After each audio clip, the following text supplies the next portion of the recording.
affection. Don't be shy, let me hear your confession. I won't ask you no questions. Hello, everybody, and welcome to the Spoiler Warning Podcast. This is review number 837 with a review of Obsession. I'm Christopher Schnese. And I'm Stephen Miller. And if you're joining us for the first time, the Spoiler Warning Podcast is a weekly film review program. Each week in the show, we're going to dive in, debate, discuss, and argue over the latest films coming to a theater near you. This week, we already had a review for you of Star Wars, The Mandalorian and Grogu. We had a review of I Love Boosters. Now we are talking about a little film called Obsession, which we teased we were going to have a review of you before Stephen went off to Cannes. He is now back from Cannes. He has been talking about his time at Cannes. This is the last time we're going to talk about it, we promise. Yep. But Stephen, why don't you talk about your last few films? Go. All right. I'm going to do three more. Number one, there's a few ways I can go, but I'm going to go the personal pick. It was a movie called Orange-Flavoured Wedding by director Christophe Honor. I cannot pronounce French names, so apologies. I'm getting that all wrong. He directed a few films in the past that I really liked, including Sorry Angel. He's kind of like the French Ira Sachs. You know, he makes like small, often queer-coded, heartfelt, but intimate movies set in France. And in this case, I described this movie as a mix of Rachel getting married and the Fishes episode of The Bear. This is about a dysfunctional family, big extended family, having a wedding in Paris in the late 70s. I say Paris, in somewhere in France in the late 70s. The exact location, I'm not sure. And it is an extended family. There are 7 siblings, and one of the younger brothers is getting married. Many of the siblings are married. Some of them have kids of their own. And their father was an abusive piece of shit. And even though he's not at the wedding, he kind of looms large over it. You can see they're all dealing with it in different ways, right? They're in various states of being put together. It is an all-star cast of French people who I could not even begin to name all of them, except to say, like, I recognize pretty much every face from watching other movies at Cannes throughout the years. And it is following one day of a wedding ceremony. There are so many people, you can barely keep track of the family tree, but the chaos of it feels very authentic. Like, there are moments where things are falling apart, and then moments where everyone is together anyway. Like again, I can't stress enough, The Bear felt like a really good comparison here of just like the people's attempt to find community and find meaning even in an imperfect family. And then sprinkle on top, there are grace notes where you realize you're watching a movie and the film steps away. You're looking at memories of someone from the past trying to reconstruct this moment in time. And it all just like added up to be like a really, I thought, heartfelt, moving, very, very personal, I assume semi-autobiographical movie about this person's challenging yet loving family. And it was probably the most personal pick for me of the festival, especially because no one I know otherwise has talked about it at all. But I was really a big fan of this movie, and I hope it comes out in the States at some point because I was quite taken with it. Yeah, your comps had me for sure. So I'm excited for this. I saw you perk up. Yeah, I feel like that's the kind of movie that if you and I saw it at TIFF, we would be like, damn. That is one of those movies that I just did not expect to love, and it really kind of floored me. All right, my last negative. This is... I could go full negative and talk about the new Nicholas Winding Refn movie, which is just a... Okay, we're going to go with that one. We're going to go full negative. So Nicholas Winding Refn is back with his first feature in, what is it, over a decade? A full decade, I think. And it is a movie called Her Private Hell. It stars Sophie Thatcher, who you might remember from Heretic. I would say she's having quite a moment right now.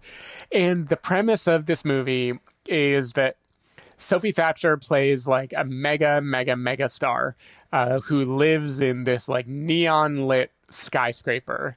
And there is a new aspiring actress, influencer, whatever you want to call it, the movie isn't really clear, who enters this area to make a movie with her. And so it's like her introduction to Sophie Thatcher's world. Sophie lives in the skyscraper with a guy who I think they all just call Daddy. I don't remember. No. And it is like a bunch of young starlets. She has a stepmom who is the same age as her, so kind of some House of the Dragon vibes going on. And they live there with Daddy. I think Johnny Boy is his name. And they're making a movie. If I'm having trouble explaining this movie, it's because it makes absolutely no sense. It doesn't want to make sense. There is this conceit about this creature called the Leatherman that sneaks up behind beautiful women and rips them in half while they're looking out the window. There is a weird fantasy about the Yakuza and the man who is fighting the Yakuza to try to avenge his daughter or save his daughter's soul. It is all like very fantastical and clearly not plot driven at all. Is this which is fine. Is this like a weird version of Last Night in Soho? That I thought about Last Night in Soho a lot while I was watching it. Like even I would say Nicholas Winding Refn has like a monopoly on neon, but I feel like even the look and feel of Last Night in Soho was kind of like nodding to his aesthetic. Yeah. It is a little bit Last Night in Soho, but what I'm describing, I would be down for, right? Like a David Lynchy, psychosexual, weird, metaphorical something, but it is very, very boring. Like it is weirdly slow. The pacing just feels off. There's world building that feels like it's trying to make a mythology, but it doesn't actually bother to make the mythology. There's a lot of stuff that I would say is just edgelordy. Like there's an extended sequence where a character stuffs a semen-soaked pair of panties in another character's mouth and screams like, "Do you taste that soap, mama?" Like it is just weird. Stephen, usually this is the type of movie you go for. I know, but it sounds like it would be high octane and really like just purely from Nicholas Winding Refn's brain onto I know you're making a porn joke potentially, but like no, it this does is like a Saltburn sort of. Yeah, like I long for Saltburn. It just felt lazy and unpleasant and uninspired, and I don't know, something about this movie just really didn't work for me. I thought it was going to not work in like a Midnight Madness, light the world on fire way, but instead it just didn't work in like it felt half-assed to me way. It still looks great because he's Nicholas Winding Refn and he knows how to light and shoot something, but it's just in service to like complete meaninglessness. So you showed up for her private hell and it turned out to be his private hell. Exactly. Yeah. It became all of our purgatory, I would say. It was hell would be much more exciting. Yeah. Okay, the last movie I'm going to talk about is the movie I have to talk about because it won the Palme d'Or, and it also is a movie I very much liked. This is a movie called Fjord that I think I called my shot, actually, in our previous recording before I left for Cannes, where I said, look, Christian Mungu directed it, Renate Reinsve is in it, sight unseen. I'm going to say this movie is great. And I was right. It won the Palme d'Or. This movie is about a Romanian family who has moved to Norway, which is the home of Renate Reinsve, the matriarch of this family. Sebastian Stan plays the dad, and they are a like very deeply religious, like evangelical, I believe, maybe Orthodox. They're very evangelical coded to me, Christian family. And they seem very nice. They seem perfect. Like the dad is a very mild-mannered software engineer who also works with the church. Renate Reinsve plays a nurse, like she takes care of elderly people. The kids are unbelievably well-behaved. Everyone is very happy and kind and polite. And the neighbors are very accepting until one day they see bruises on the body of one of the daughters. And immediately questions arise. Is this family abusing their children? And then it starts to spiral into, is their worldview abusive? Are they hateful? Are they closed-minded? Are the kids well-behaved because they're being trapped? Is this the kind of family that we want to be in Norway? And it becomes a sort of anatomy of a fall, you know, like a large courtroom drama that is litigating the actual question of did they hit their kids, but also litigating broader questions about society and the family's place in it. I just thought this was a really, really brilliantly crafted drama. You could read it as like an anti-cancel culture movie. Like if you wanted to, you could pull an Eddington in talking about this movie because they are conservative and religious, and the liberal, open Norway is maybe not as open to their conservatism as they would want. Like you could read this movie as a why are you not tolerant of my intolerance, ha ha ha type of thing. But it is so much more clever and like interesting than that. Sebastian Stan is so good. He speaks 3 languages in this movie. He's just really gunning for like as far from Marvel as possible with his latest few films. Renate Reinsve is also awesome. It toes this line where you are like, you root for the family. Like the kids get taken away from them during the process and you want them to get their kids back. At the same time, they do have like kind of abhorrent religious views, and they do have ideas of how to raise your kids and spanking, at least in the past, and stuff that like are meant to make us uncomfortable. And this movie is really wanting us to sit in the discomfort of like, what do you do, as all of us in our real life have, with well-meaning people who have beliefs that we think are harmful for society, but we also know them to be loving and kind? How do we hold that? How do we deal with them?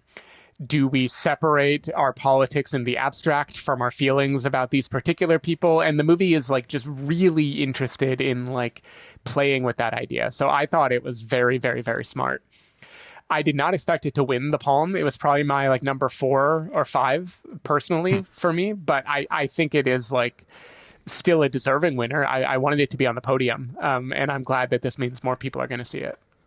So I was definitely listening. Yeah, the whole time. You definitely weren't watching the trailer. No, there's no trailer, at least not on IMDb. I'm so distracted by how much of Sebastian Stan's everything about him is his hair, because I did not know it was Sebastian Stan for 2/3 of the movie. Eventually I was like, wait, is that Romanian Norwegian actor that they found Sebastian Stan? Yeah, like it is amazing how much of his like attractiveness as a human being is his hair, because when you take all that away, I'm like, who the fuck is this guy? He fully transformed. I cannot stress. I truly didn't know it was him for most of the movie. I've just been flipping through photos and I'm like, where is Sebastian? Like I see him on the red carpet, but where is he in the actual photos from the movie? And then I was like, oh my God. Yeah. Oh, that's wild. I mean, I think he was great in A Different Man. He was great in The Apprentice, which also premiered at Cannes. I hope this is the one that gets him like more awards attention, because he's the best the MCU has to offer, as far as I can tell. Yeah. He is really crushing it. Yeah. But this sounds great though. I'm interested to see this once it becomes available. Cool. All right. Shall we get into it, Stephen? Let's do it. All right, let's take a listen to the trailer for Obsession and then come back and give everybody a review. Have you ever actually like flirted with Nikki? I'm gonna go get some shots. I'll come with you if she means this much to you. And I know she does. Say, Nikki, I think we should grab a drink sometime. Nikki, wait, I was gonna ask you, What? I lost my train of thought. Hi. Good night. What else? Why? One wish, Willow. You only get one wish. I wish Nikki Freeman loved me more than anyone in the entire world.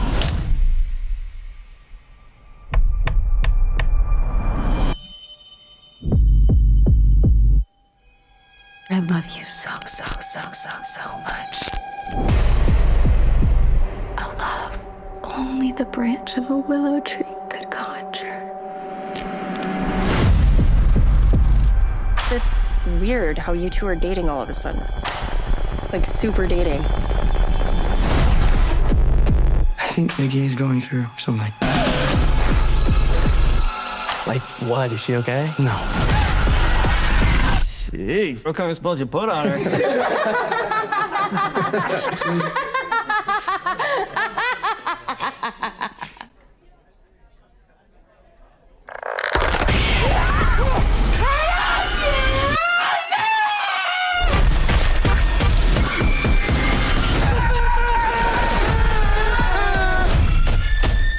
Nikki?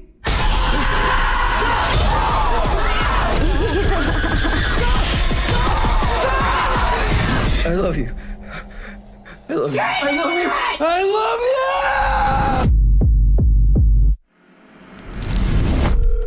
you! I was calling to see if there's a way I can cancel a wish. I'm sorry, we don't really do that. So she's just stuck like this forever?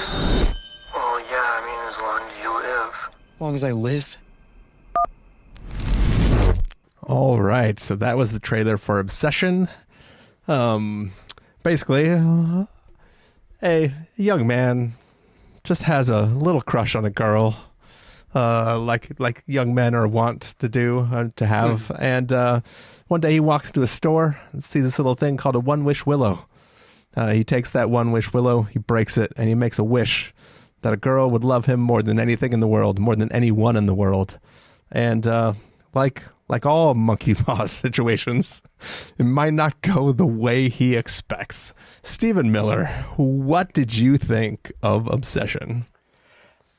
I thought this movie was a lot of fun. It is not as great as I wanted it to be. I say that because when we were talking before Cannes about how we had to review this, I had heard very, very, very positive buzz about this movie, like to the point of this is one of those top 10 contender type of events to come out. And given that, I kind of felt like this was mostly playing the hits. It didn't go as many unexpected places as I wanted it to. I also think it escalates a little too quickly, so you immediately kind of lose the main character and realize that you're not watching a movie where you wonder what he is going to do. You're just like, I know what genre I'm in, and we're just having fun playing with the genre. But once you accept that you're just following predefined rails, you're going to ride those well-worn grooves that you've seen before, it is such a blast to watch the director, Curry Barker, and the star, Inde Navarrette, handle it. Like, what are they going to do in executing these tricks? I think the tone of this movie is just awesome. Like it really keeps the energy going the whole time. I think Inde Navarrette is a star, like flat out. She carries this whole movie. Like the whole movie rests on not only can she be creepy, but can she be entertainingly creepy with enough variety that we will be engaged watching it happen, even though we know it is going to happen because the trailer has made it abundantly clear. And she can. They shake it up. She's captivating to watch. I think the movie does a great job finding different ways to make her be uncanny. Like there's a sort of motion that she does that I assume is a mix of choreography and maybe like animating on the twos. I'm not sure exactly how they pull it off. I feel like I feel like they're running it backwards. Yeah. Yeah. It could definitely be backwards. There's that creepiness. There's also the uncanny valley of her look at times, which I was afraid, like, oh, is this movie using Gen AI and is that going to be like a thing? But no, it's uncanny valley makeup. It is practical effects. Yeah, it's full on practical effects, which is so cool.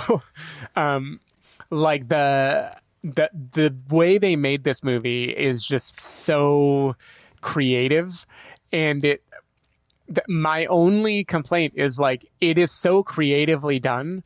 I wish it had just like set the scene a little better and had characters make somewhat more believable choices, or like I feel like rather than escalate with any kind of like creeping dread, this movie almost immediately reveals what is happening to the degree that the main character couldn't possibly think anything else. And yet it keeps going and going and going. And I wanted it to I wanted it to work a little bit more on the metaphorical level. And it seems like it kind of abandons that almost right away. But a lot of fun. Had a blast with this movie. Very glad I watched it. And not that this matters, but not scary even a little bit. Like, I felt completely fine after seeing this. Oh, yeah. 100%. I found this film terrifying. Really? And it might just be the difference between the way we think about things differently. Like, there is stuff like I don't like the unnatural. Like, I didn't find this terrifying in like a ghost kind of creepy way. There is stuff in this that is so unnatural that it gave me like we've talked in the past about how I use Letterboxd. You know, I don't give things star ratings. I just heart things that I extra like. You know, I just log the things that I see, and then I heart things that I extra like. I wrote a thing for this film. Really? So I wrote, moments of this film left me with head to toe goosebumps. I'd spend my one Wish Willow to watch it again with fresh eyes. I love this film. Wow. I like there are moments of this film that are so not correct. Like, there are things that are just so unnatural that like I literally, my skin crawled just because it was so wrong. Like, moments like that, like the weird backwards motion where like my brain couldn't comprehend what I was watching in a way that like I went, and it just like, and there are moments where I'm like, people leave the room, please. Like, something is definitely wrong. You need to get out of there because I don't know what is going to happen. And I'm on such on edge that I was so unnerved the whole time. And in ways that made me feel like icky, that it felt great. And I think to the thing that you talked about where like you wish it sat in the moment longer so that like there was more of a metaphorical thing before it ramped up. I think this film is doing a little bit of an overcorrection in a way that to me kind of makes sense, right? Because this film needs to ramp up so fast that there becomes a point that the main character cannot come back from. Right. To where he is like, he's not just being skeevy anymore. He literally is like, something's wrong. I can't undo what I've done. He like there's a point in this film which happens almost immediately where he is essentially, he's had his hereditary phone pole moment. Yeah. Where he can't, like, all he can do is literally crawl back into his bed. Yep. and sit in it, right? There is nothing that he can do to undo the situation other than figure out how to undo it. And he knows there's nothing he can undo it besides my smile solution. Yeah. which I love that this film is like, yo, we're just going to tell you the solution. You're not going to like it, but you have to do Christopher Schnese's solution for everything. And I love that he's just like, that doesn't sound good to me. Maybe there's another way. And right. I think what I love about this film too is that like it has thought everything through to its logical conclusion, right? Like it has thought it all through, and the entire film I'm like, I from the moment, like I obviously had just had to turn on the light. This film didn't scare me at all, but it's dark in my room. You described why it was scary. But like I, from the moment, like I immediately was like, okay, as soon as they introduced like what a potential solution was, I was like, it wasn't that I knew, well, that there's a Chekhov's thing that I immediately was like, okay, well, this is the answer. But I was thinking the after part of what this film is going to introduce. And I was like, the entire film, I was like thinking 50 steps ahead of the character going like, you can't think about the solution. You need to think about the after solution. Because the more dominoes you let fall, the more consequences there will eventually be, even if you can find a solution to this problem. Right. And this film is just domino after domino after domino after domino after domino falling. And it's like the whole film, I'm just like head in my hands going like, dude, you can't let more dominoes fall. There is no recovering from this situation. You have to let less dominoes fall. And this film is just like watching more train cars enter the wreck in not even slow motion, just fast motion, just constantly getting worse. And I love that like this film sets up more things of like why other people see the situation in weird ways, and just giving you more bits and pieces of how other people see the situation and why they are responding certain ways to it and stuff like that. And I love that it's not just this is the premise, we're going to let this piece play out. It's like every other person's interaction to it has its own reason why it's important to them. And I love that it builds that way and it kind of like extrapolates outward. Yeah. And I just, you know, it's for me, I love what it's doing, and I love, I just love like the way it plays with this one Wish Willow and how that world exists. So yeah, I had a great time with this film. Yeah, I'm glad. And to be clear, I had a great time as well. I think my enjoyment was much more like I'm on an amusement park ride. I'm having a lot of fun. I'm eating popcorn. But I did not walk away feeling like, wow, that was brilliant. It was like just a smidge lower than that for me. And I think part of it is just that I see the creepiness, like I see the unnaturalness of various things that happen in the movie. But I also just feel like a lot of the attempts at creepiness are, in my mind, just standard shock value, like things people eat, or like yelling all of a sudden out of nowhere, or someone appearing to be kind of two people at once. And in my mind, these were all very well-worn tropes of the horror genre, which is rich for me to say as someone who like barely ever watches horror. But I felt like a lot of them were playing hits that I had seen before. But my main takeaway, though, is like, God, Curry Barker knows how to shoot a movie, and Inde Navarrette cannot stress this enough. Such a good performance. Yeah. Like really, really, really pulls it off. I think for me, it's not that they're... I think what it comes down to is it's similar for me to the way I feel about Together. Where it is... Very similar movie in many ways. Yeah, it's using those tropes, but it's adding a different significance to the use of those tropes, right? Like the fact that these things are happening in these public spaces, in these other contexts, in a way where like he knows something's definitely wrong. And in these public spaces where other people are witnessing, not the worst of it, but like a version that's weird, they're like, this is awkward, and I don't know if I'm just witnessing a thing that I have to pretend I'm not witnessing, or like, because nobody can possibly imagine that somebody broke a one Wish Willow and this person is now under the spell of some weird freaking incantation, right? They just think this person is way too like codependent and like, you know what I mean? Like it's a thing. Like everybody has been in a room where a person is acting in a weird way where you just have to be like, I don't see this. Everything's cool.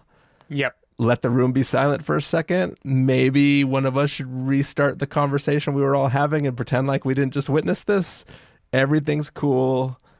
We should either leave or get back to the way it was, and maybe think everything's chill, right? Like we've all been in a situation like that. But like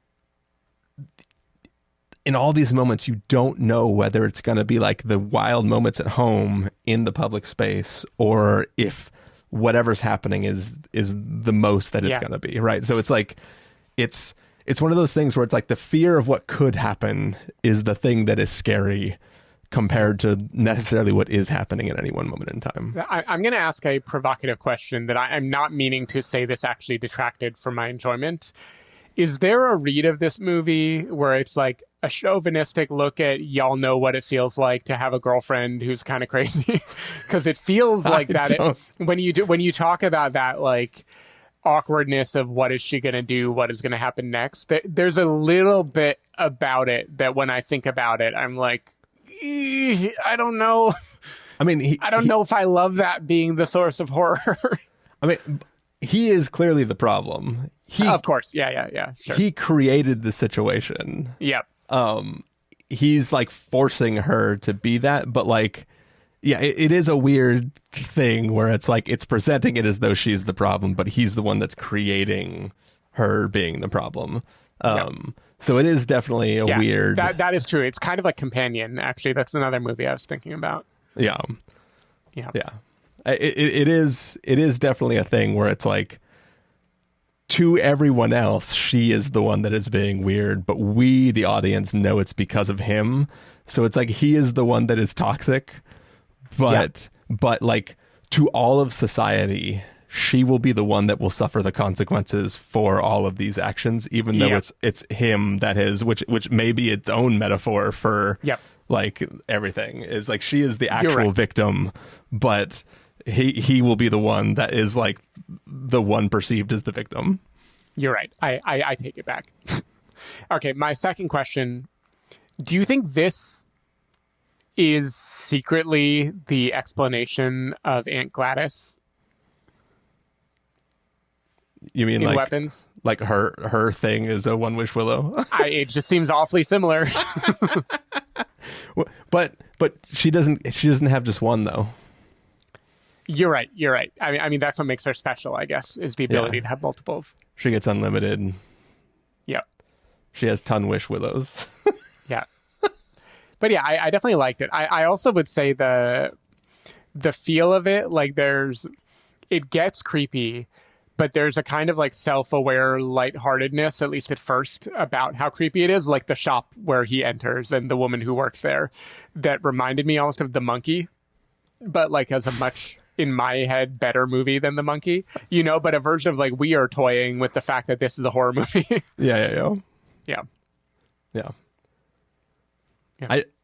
I do think too, and I don't think this is technically too much of a spoiler, but I think the real tragedy of this movie is, my interpretation is that she did actually like him. I was thinking about that. It's hard to say for sure, but you definitely can see a world at the very beginning of the movie where if he just has the courage of his convictions, maybe things go a different way. Yeah, I think if he tells her in that moment before she walks to her apartment, instead of saying we're just friends and then breaking the one wish willow, this film ends wildly different for a lot of different people. Yeah, I agree. For a lot of key people too. A lot of key people. Oh man. What would you use your one wish willow on, Steven? I mean, I think it's a monkey paw situation, right? So it seems like you don't want to use it. Is there anything you could? That's the game. Is what if you had to use it? Like what? What is the safest thing I could use it on? What is the safest thing you can use it on?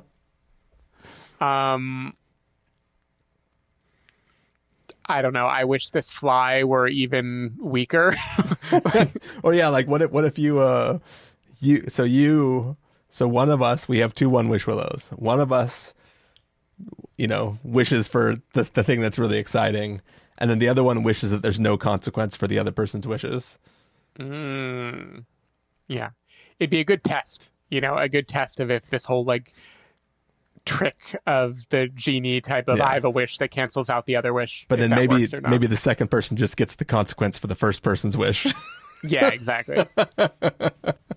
Yeah, and then there is this whole interesting world building alluded to but never fully explained about what happens to people or where they go that I find very interesting, and I like that they didn't spend a lot of time unpacking it. Yeah, that was pretty cool. I think that was one of the most terrifying things. Yeah, I like that, and then the kind of follow-up involving sleeping that like That was cool. That was creepy. That is going to creep me out tonight as I lay next to my wife and am terrified of suddenly hearing a voice.